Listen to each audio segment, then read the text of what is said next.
Meus queridos, hoje nós vamos dar continuidade à história de Gideão. E eu convido você a abrir sua Bíblia no livro de Juízes, capítulo de número 7. Melhor livro dos Juízes, capítulo de número 7.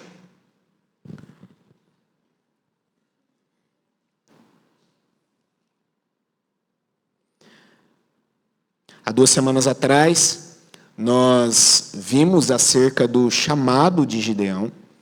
Nós vimos acerca de como o Senhor o chamou, de como o Senhor falou ao seu coração e comprovou de várias formas o seu chamado. E os primeiros passos da libertação de Deus através de Gideão, começando até mesmo dentro da própria casa, onde ele ali destrói os altares de Baal que haviam dentro da sua própria casa, que haviam ali dentro do território do seu próprio pai. E hoje, então, nós estaremos dando sequência e vendo agora como é que Gideão vai se embarcar nesta luta contra os midianitas. E o capítulo de número 7, ele vai nos trazer estas informações. Nós vamos ler primeiramente agora do verso 1 a 8, e eu peço que você acompanhe a leitura aí na sua Bíblia, que diz o seguinte: Então Jerubbaal, isto é, Gideão, se levantou de madrugada, e todo o povo que com ele estava, e acamparam junto à fonte de Harod, de maneira que o arraial dos midianitas ficava ao norte deles, no vale, perto do monte de Moré. O Senhor disse a Gideão: É demais o povo que está com você, para eu entregar os midianitas nas suas mãos. Israel poderia se gloriar contra mim, dizendo: A minha própria mão me livrou. Portanto, anuncie ao povo o seguinte: quem estiver assustado e com medo, saia da região montanhosa de Gileade e volte para casa. Então, 22 homens voltaram e 10.000 ficaram. Então o Senhor disse a Gideão: Ainda há povo demais. Faça-os descer até as águas, e ali eu os provarei para você. Aquele de quem eu disser, este irá com você, esse de fato irá com você. Porém, todo aquele de quem eu disser, este não irá com você, esse não irá. Gideão fez com que os homens descessem até as águas. Então o Senhor lhe disse: Todos os que lamberem a água com a língua, como faz o cachorro, esse você deve pôr à sua parte, deve pôr à parte, separando-o daqueles que se ajoelharem para beber. O número dos que lamberam, levando a mão à boca, foi de 300 homens. Todos os outros se ajoelharam para beber a água. Então o Senhor disse a Gideão: Com estes 300 homens que lamberam a água, eu livrarei vocês, e entregarei os midianitas nas suas mãos. Diga a todos os outros que voltem para casa. Os 300 homens pegaram as provisões, as trombetas dos outros. Gideão mandou todos os homens de Israel, cada um à sua tenda. Porém, reteve consigo 300 homens. O arraial dos midianitas estava abaixo dele, no vale. Feche seus olhos. Vamos orar mais uma vez ao nosso Deus. Pai Santo, muito obrigado pela Tua palavra.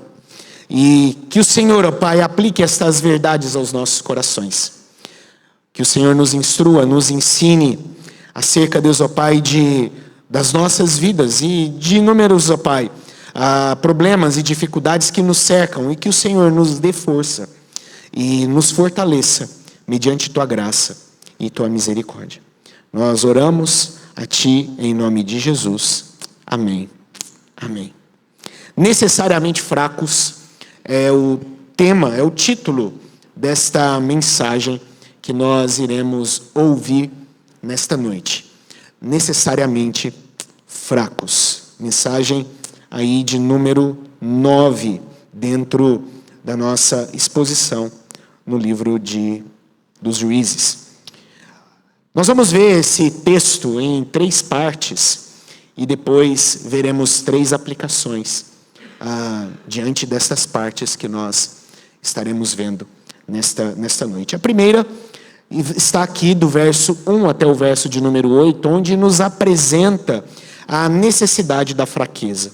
A fraqueza de Gideão e de Israel, ela permeia, ela está entre os capítulos 6, 7 e 8. Capítulos 6, 7 e 8, nós nos deparamos com um homem que entende a sua fraqueza e também de um povo, de uma nação também fraca. Pode-se traçar este tema da impotência de Israel como um povo que não consegue se livrar e ter sucesso pelos seus próprios méritos e forças. Na falta de status, e também nós percebemos isso na relativa obscuridade do próprio Gideão, conforme nós percebemos lá no capítulo de número 6, verso de número 15.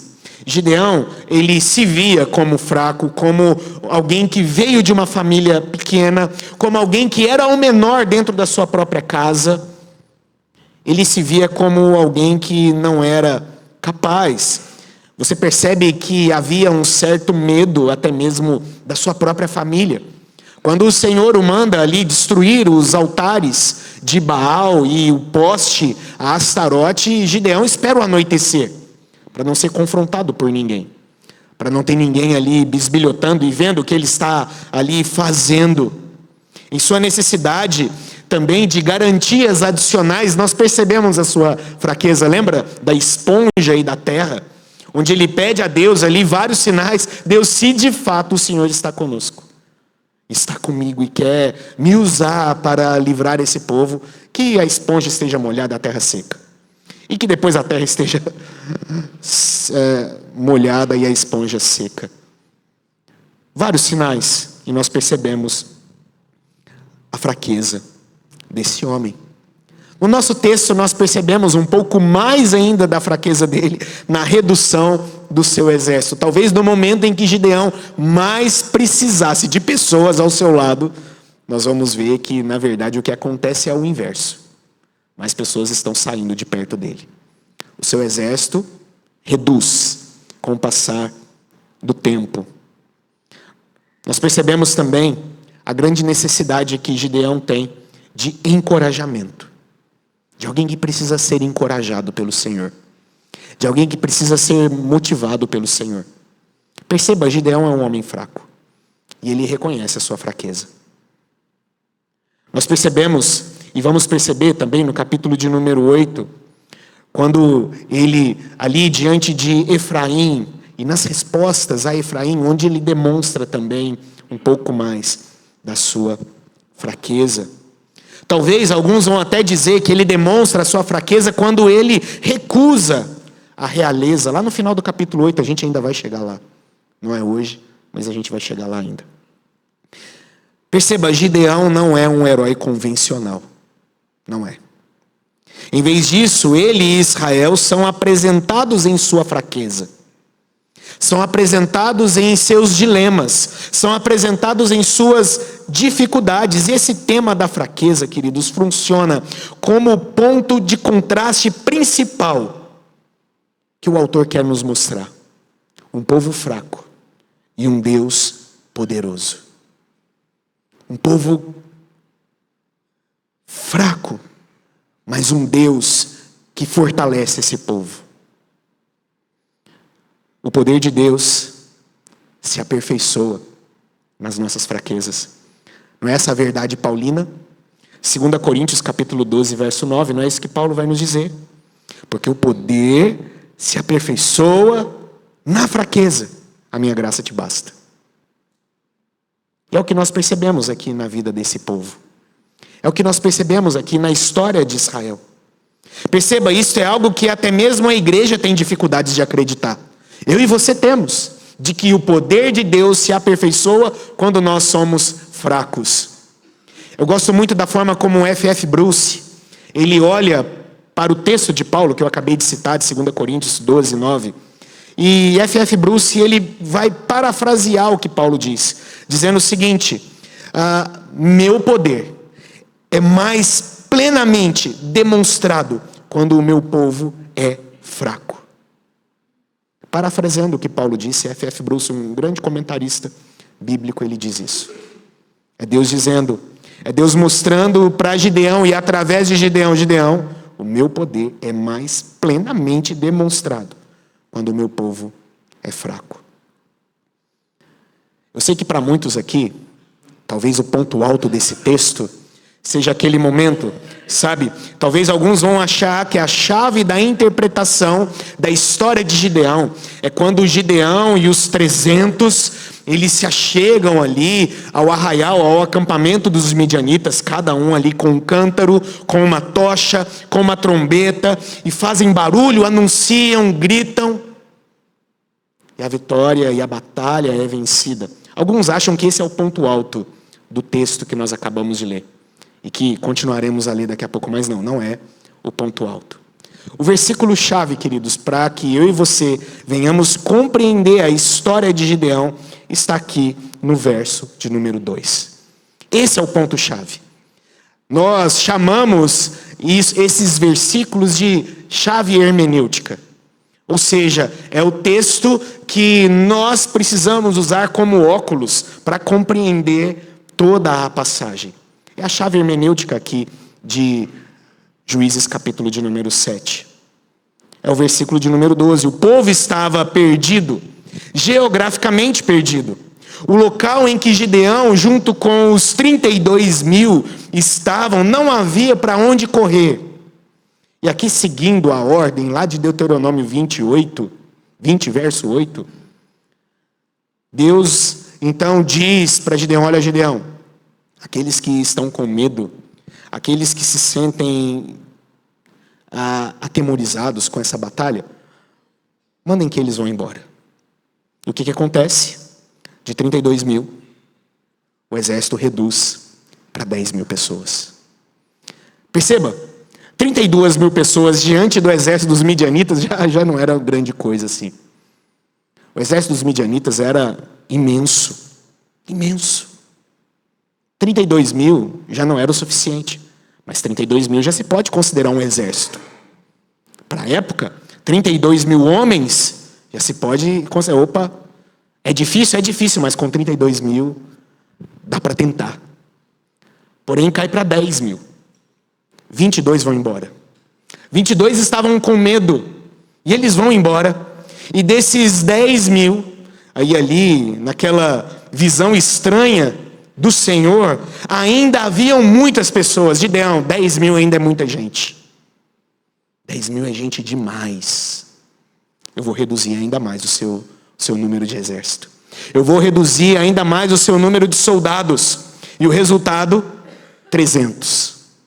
300 soldados. E a chave para tudo isso está no verso de número 2.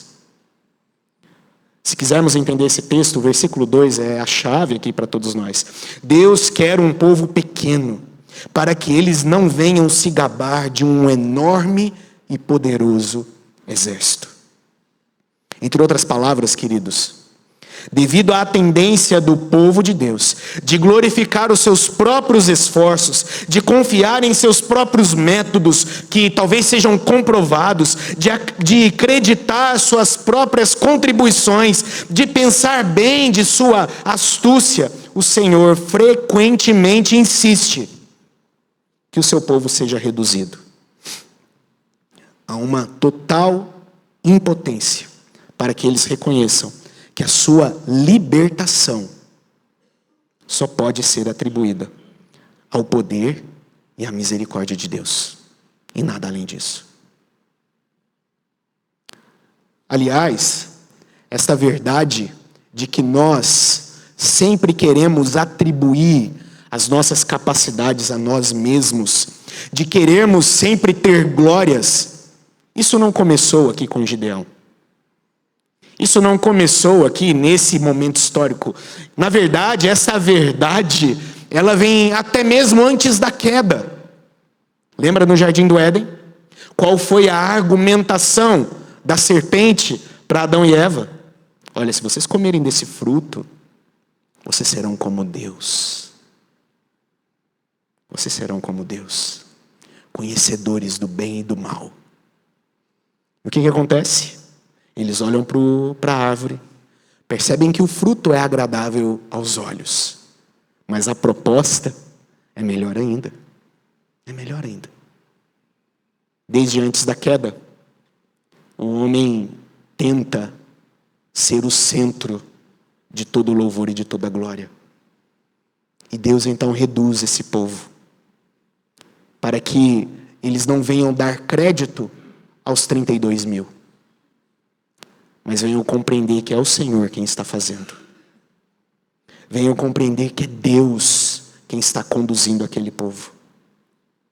A necessidade da fraqueza é frequentemente o método de Deus. Frequentemente. E aqui acontece dessa forma. Eles precisam reconhecer que são fracos. Precisam reconhecer. E o texto continua, verso 9 em diante. Acompanha a leitura. Diz assim a palavra do Senhor a partir do verso de número 9.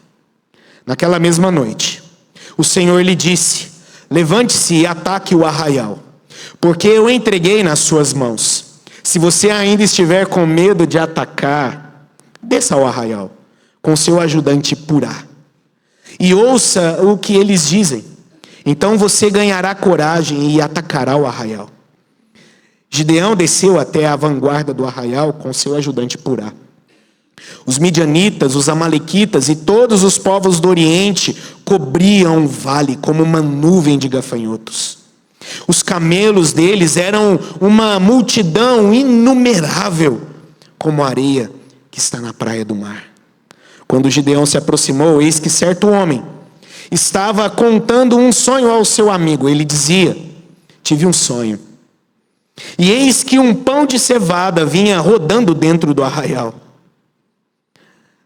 E ele vinha rolando dentro do arraial dos midianitas, bateu contra a tenda de maneira que esta caiu, se virou de cima para baixo e ficou estendida no chão.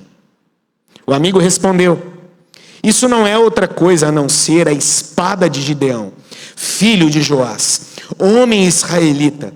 Deus entregou nas mãos dele os midianitas e todo este arraial. Quando Gideão ouviu o relato desse sonho e o seu significado, adorou a Deus.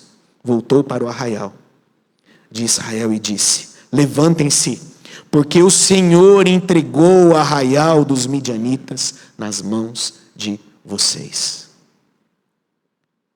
O encorajamento na fraqueza é o que nós percebemos na continuidade do nosso texto.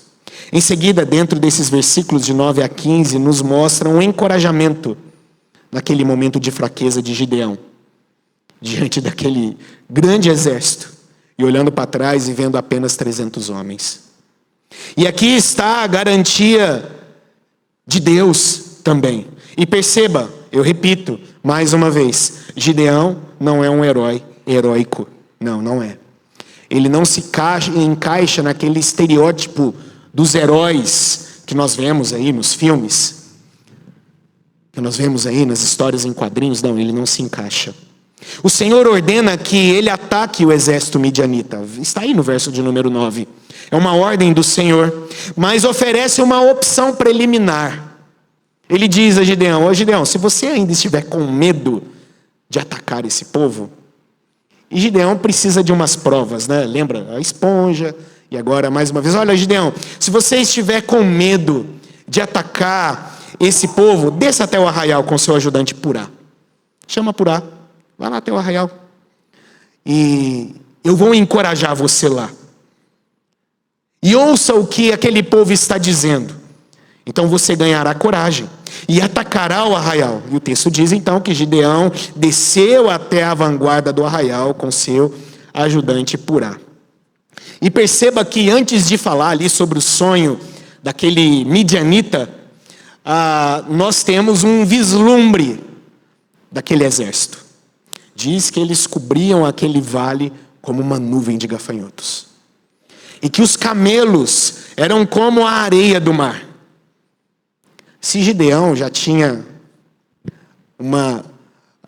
talvez leve, ou quem sabe, uma quase certeza de uma derrota, talvez, com seus 32, depois 10 mil, agora 300, ao visualizar aquele exército, ao visualizar as forças dos midianitas, talvez aquilo fez tremer ainda mais o seu coração.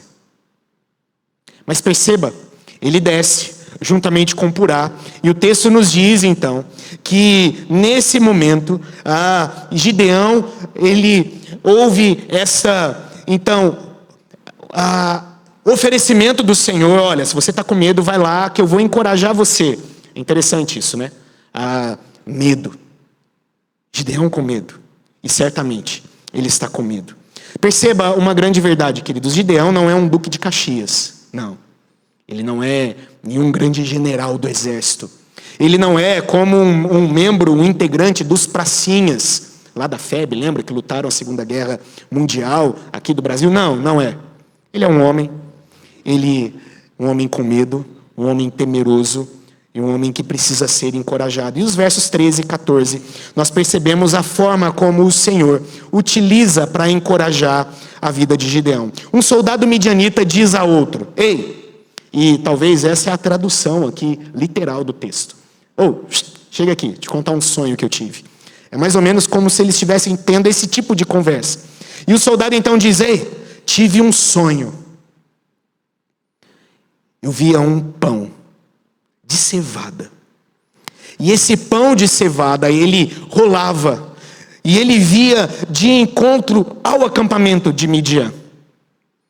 E esse pão de cevada, ele bate contra a tenda desse acampamento. Ela cai. Ela virou de cabeça para baixo. E perceba, o companheiro, ao ouvir isso, diz o seguinte: isso só pode ser a espada de Gideão. Deus entregou em suas mãos Midian e todo o exército. A confirmação veio da boca do próprio inimigo. O Senhor nos entregou a esse homem. O Senhor nos entregou a Gideão.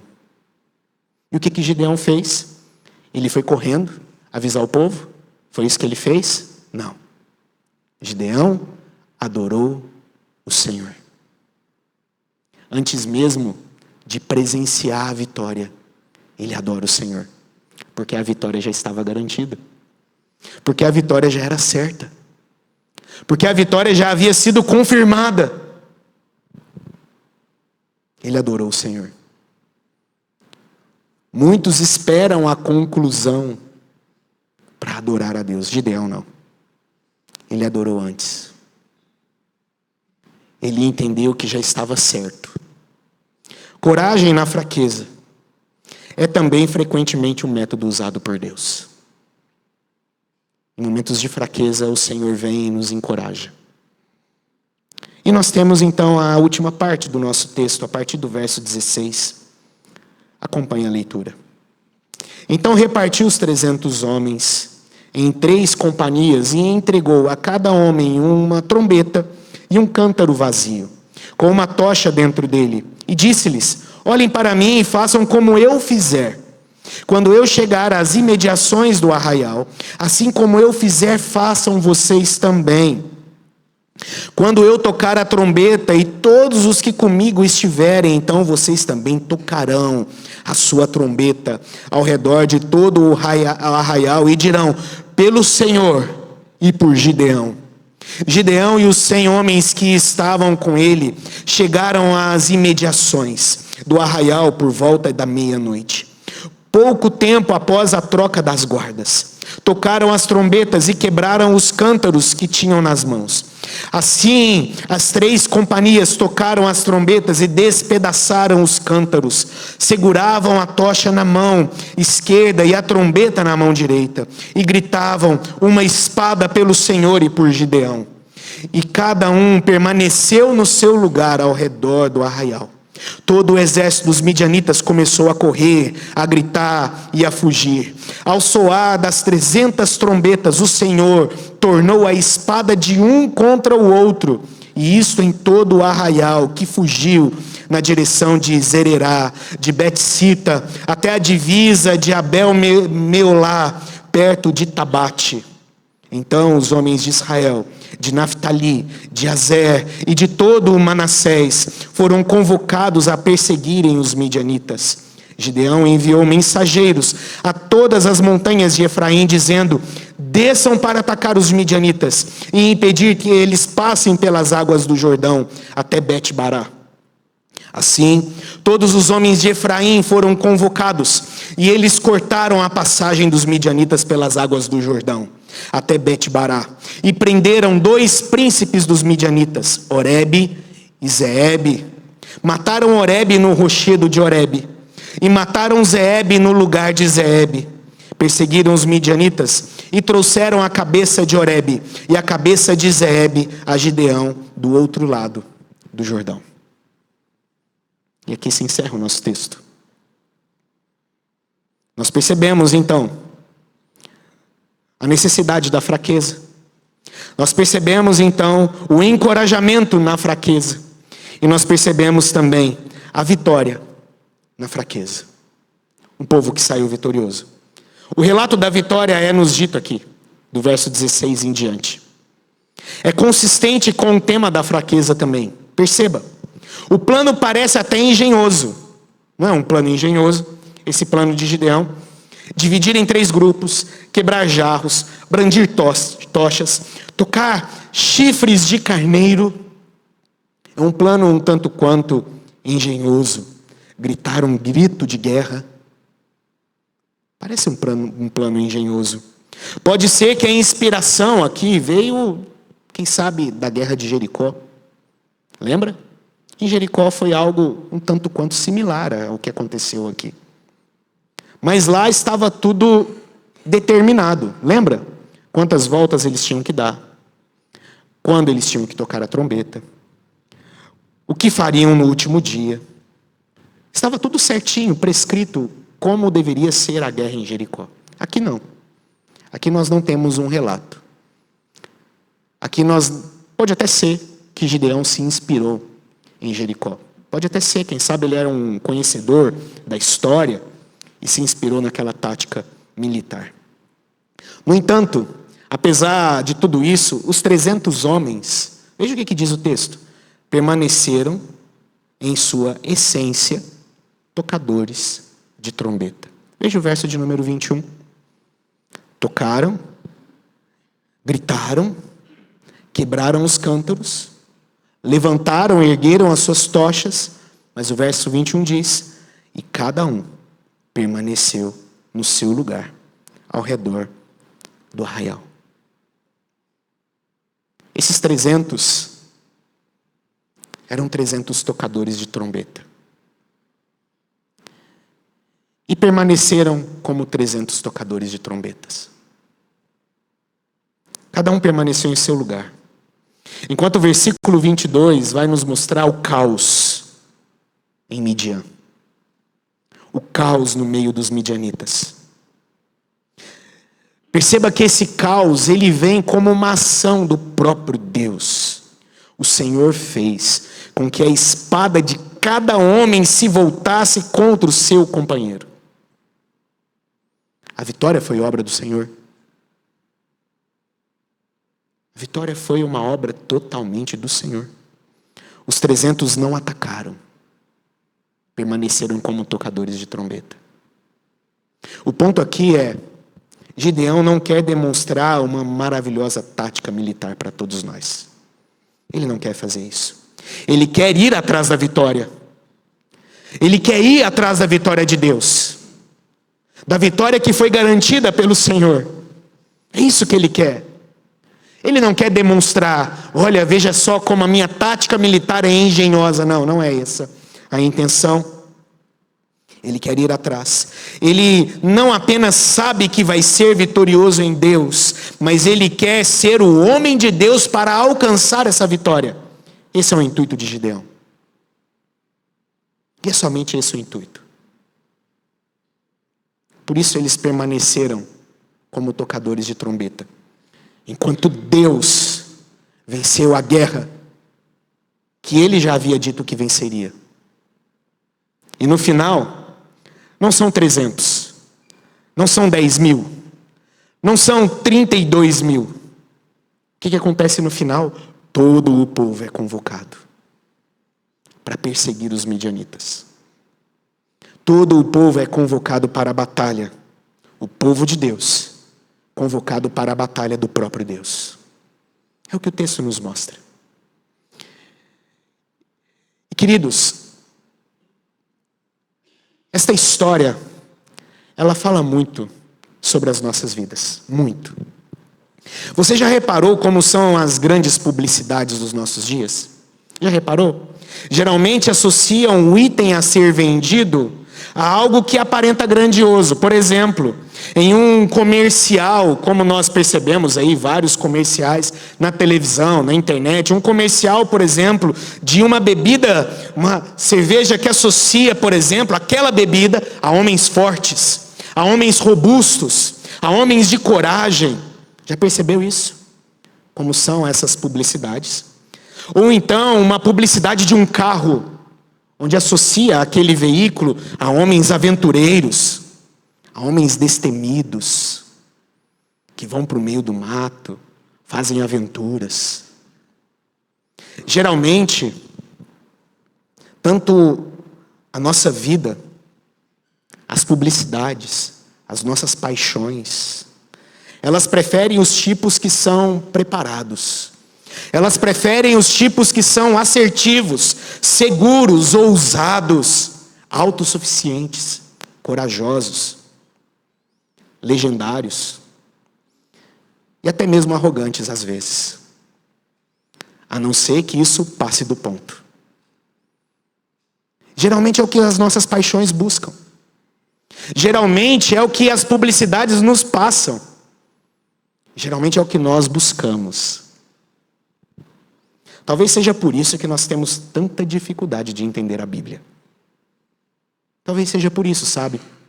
Por causa dessa ânsia, essa paixão que nós temos por essas figuras, por esses arquétipos corajosos, autossuficientes.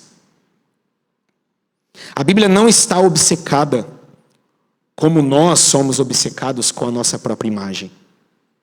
A Bíblia não está. Na verdade, a Bíblia frequentemente vai contra toda essa mentalidade. Deus geralmente chama servos e não heróis.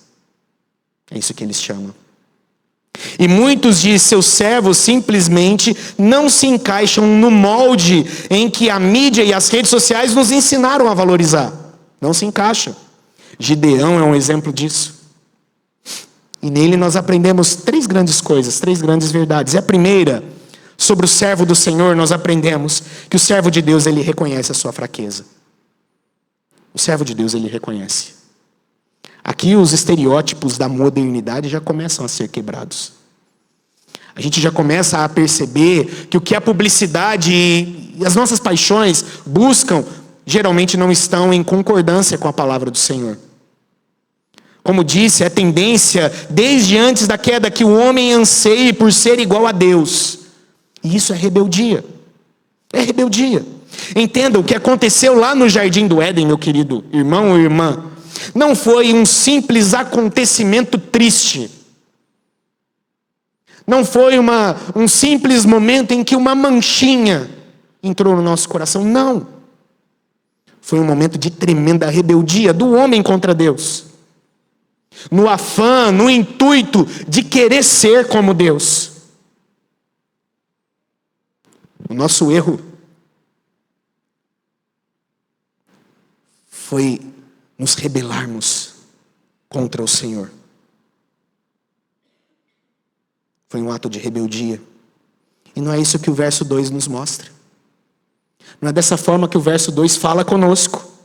Não nos diz que há uma certa astúcia no povo de Deus, uma tendência minha e sua de querer roubar o louvor de Deus.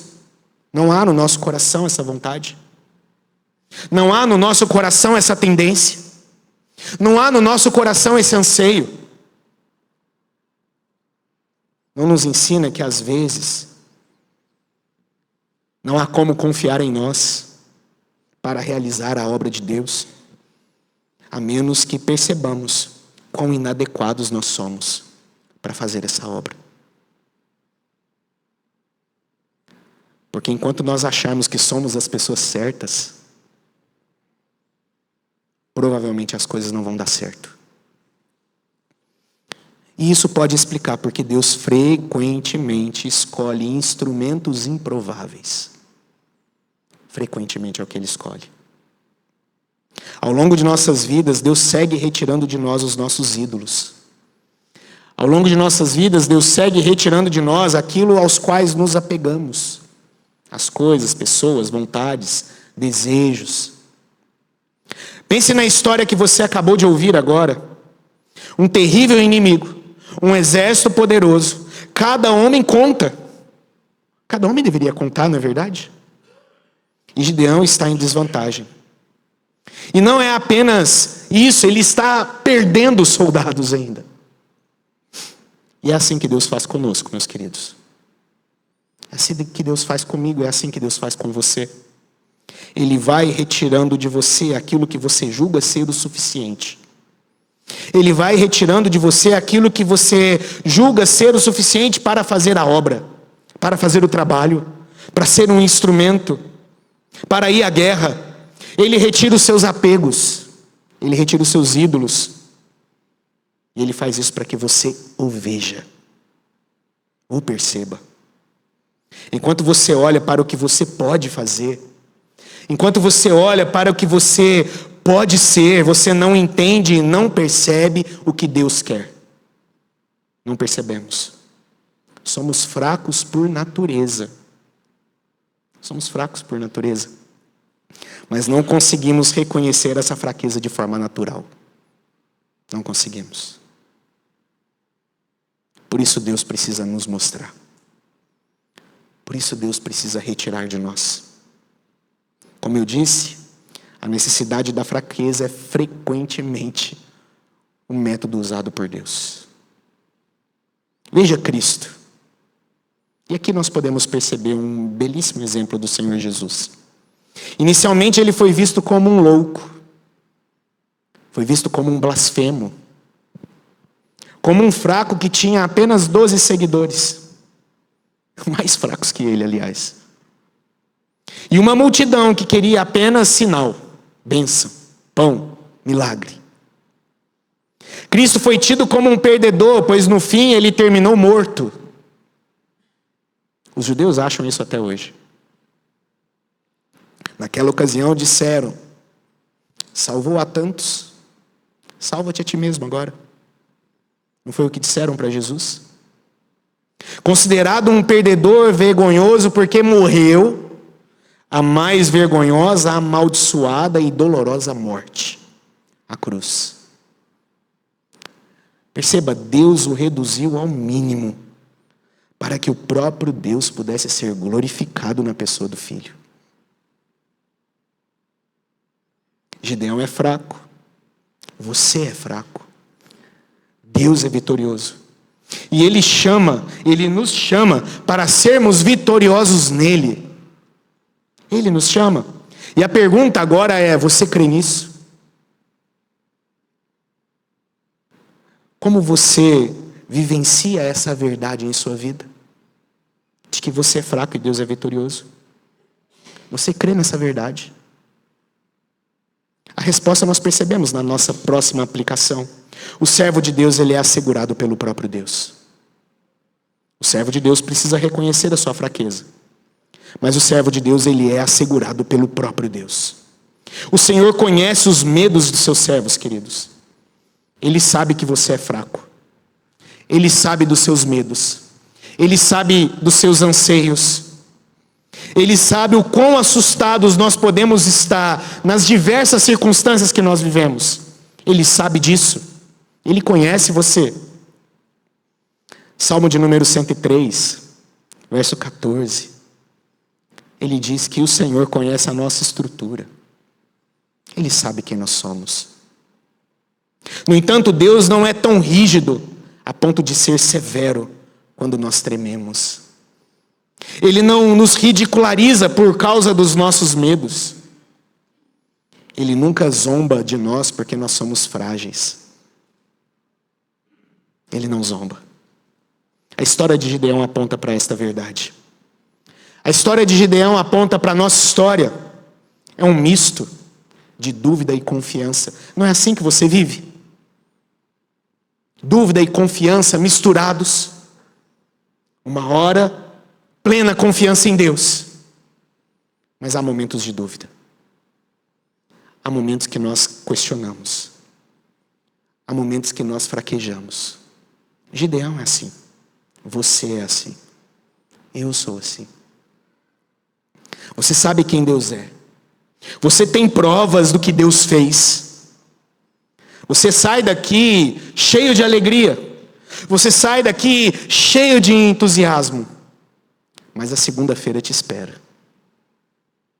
Ela te espera.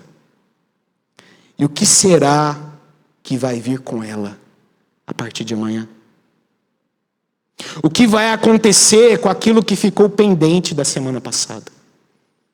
E que você vai precisar resolver essa semana? O que vai acontecer?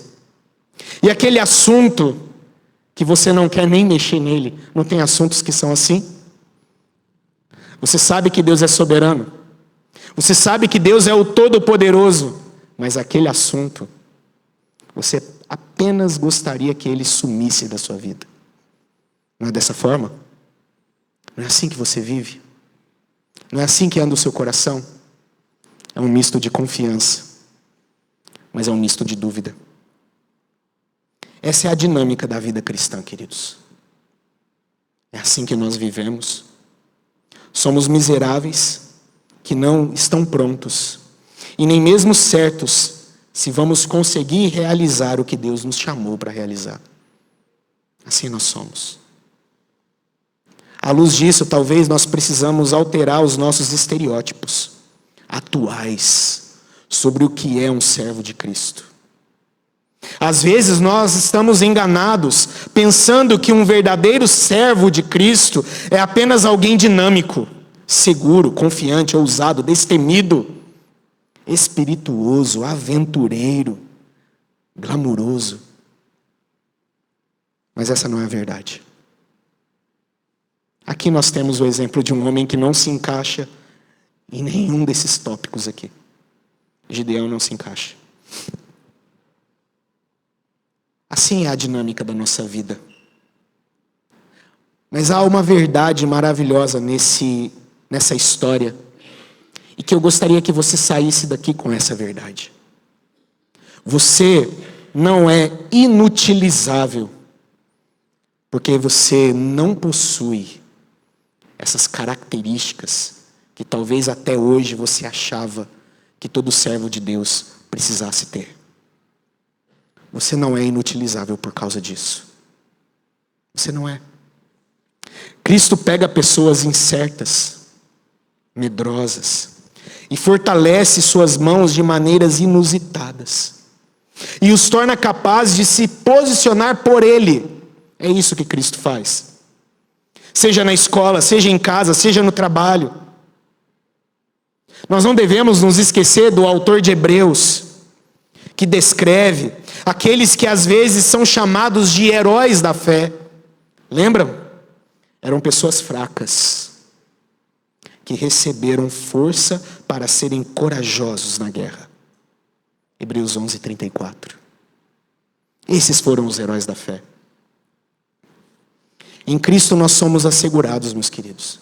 Você é assegurado por Deus, porque Ele, naquilo que nós falhamos e erramos, Ele acertou com perfeição. Onde nós temos falta de fé, Ele confiou sempre no Pai, sem vacilar. Quando você precisa de provas, Cristo se apresenta como a prova de que a batalha está ganha. Então perceba, assim como Gideão, antes mesmo de você ver as inúmeras batalhas da sua vida sendo vencidas, já adore ao Senhor. Já adore ao Senhor. Entenda que você não deve se sentir inutilizável por causa dos seus medos. O Senhor é quem nos fortalece. Senhor é quem nos encoraja. O Senhor é quem nos dá ânimo. Você tem motivos de sobra para adorar a Deus. Saiba disso. Muitos e muitos. E por fim, o servo de Deus ele é chamado para vencer com Ele. Você está animado? Você está se encorajando? Amanhã é segunda-feira. Ela vai bater na nossa porta. As dificuldades vão bater na nossa porta. As lutas vão bater na nossa porta. Os problemas vão vir. A ligação que você não queria receber, ela vai acontecer.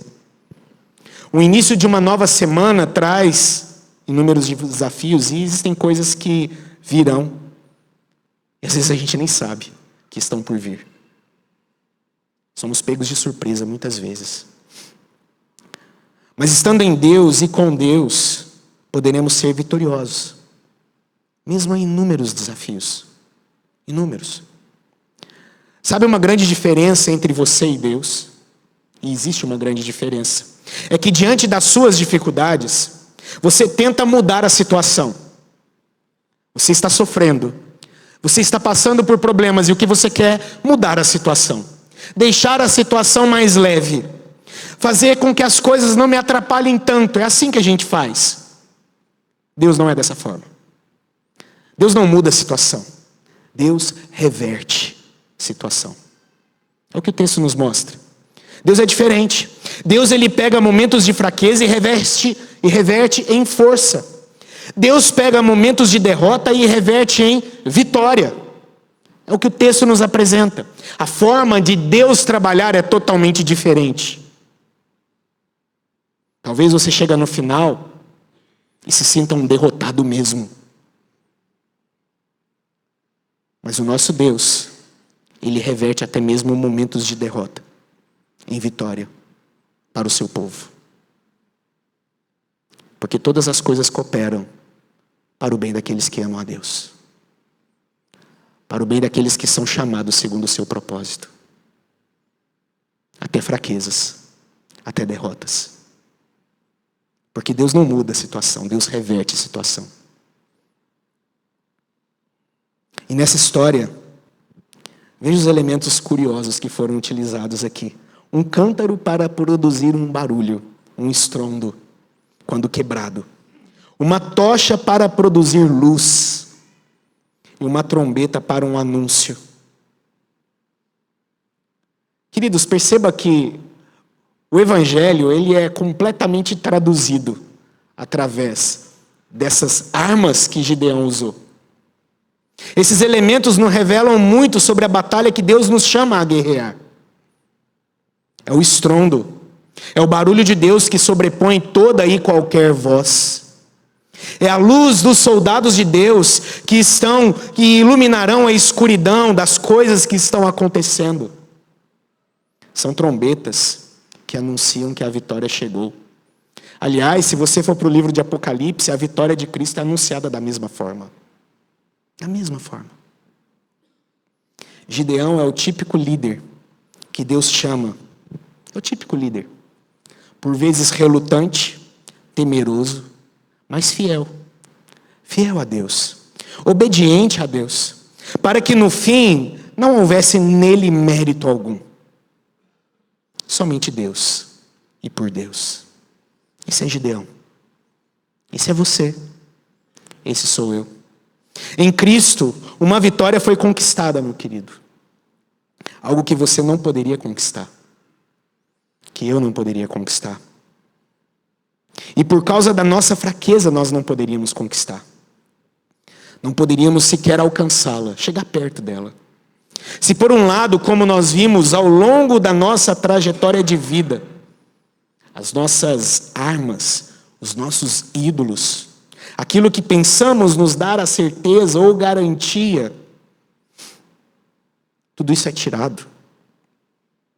Em Cristo, o próprio Deus se coloca nesse vazio. Tudo foi retirado.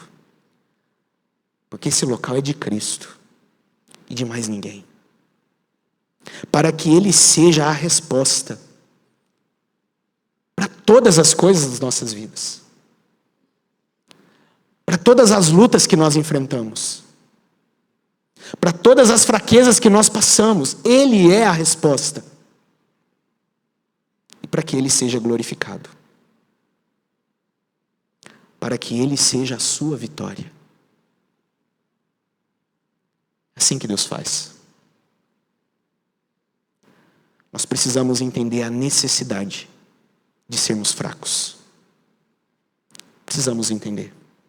Porque o poder de Deus se aperfeiçoa na nossa fraqueza. Que Deus te abençoe, meu querido. Que diante daquilo que te espera, a partir de amanhã, Deus te fortaleça. Deus seja com você. Que você entenda o quão necessitado você é do Senhor, de Cristo, daquilo que somente Ele pode proporcionar, das respostas que só são encontradas nele e em mais ninguém. Que o Senhor abençoe a sua vida em nome de Jesus. Feche seus olhos e vamos orar ao Senhor nesse momento. Muito obrigado, Deus. Muito obrigado pela tua palavra, Pai.